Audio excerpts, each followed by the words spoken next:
Hi! Katatapos ko na may inner, ito yung itsura ko after the whole day na nakasubsub talaga ako. So I cannot film it kasi I only have one film. As much as I wanted to do it, kaya I only have one cellphone, kaya hindi ko na siya ma-film kung anong ginagawa ko. But basically, dito lang ako sa office. Ikot lang ng ikot.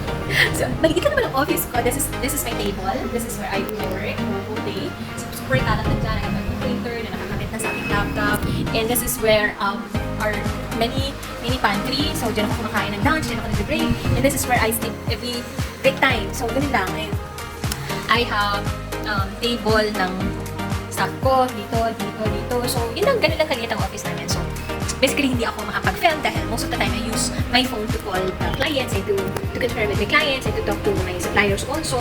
So, hindi na ako makapag-film. And I'm just so lucky kasi ngayon, medyo okay na yung okay na yung aking phone. Nakapagawas na ako ng I hope I'll be able to record naman. Siguro mga maliliit lang na Katatapos ko lang mag-breakfast, I mean mag-dinner. So, I'll be preparing pa for my meeting and tomorrow kasi I have a meeting tomorrow. So, I'll be preparing for my presentation. So, samahan niyo lang. Pauwi na sana ako dito pero naisip ko magdilig muna ako ng mga halaman kasi mas sobrang init ng panahon, talagang natutuyot yung mga halaman ko. So ayan, nagdidilig ako dyan at nagkataon naman na nag-text sa akin si RB and susunod daw siya sa office kasi meron siya mga ipiprint. Kaya talagang minaximize ko na muna yung oras ko dito.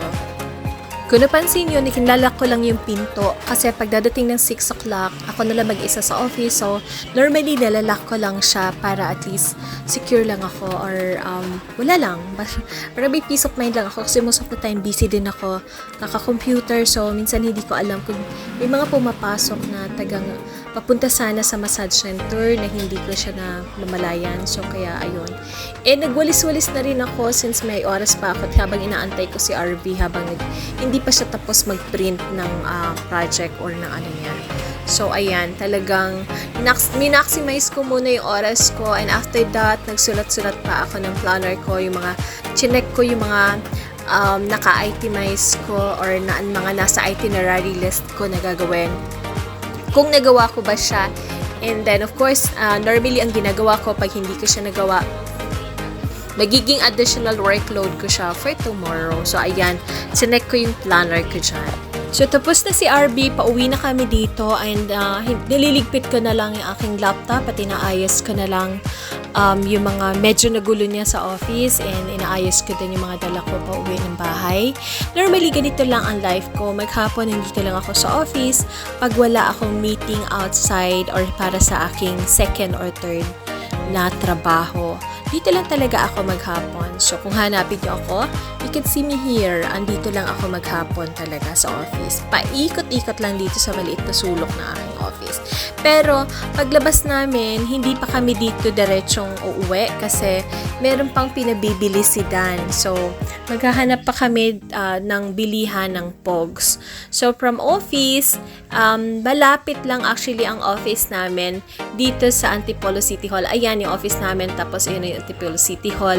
And ito na yung plaza ng going to church. So, ito lang, naglalakad lang ako. Ganito lang usually ang araw ko natatapos. And pupunta na ako dito sa mga mall. Ito yung mga binibilhan ko ng Pogs ni Dan. So, ayan. So, ayan, bonggang-bongga, talagang magpa-panic buying ako dito ng Pogs kasi talagang nag-request si Dan ng maraming Pogs kasi good boy naman siya.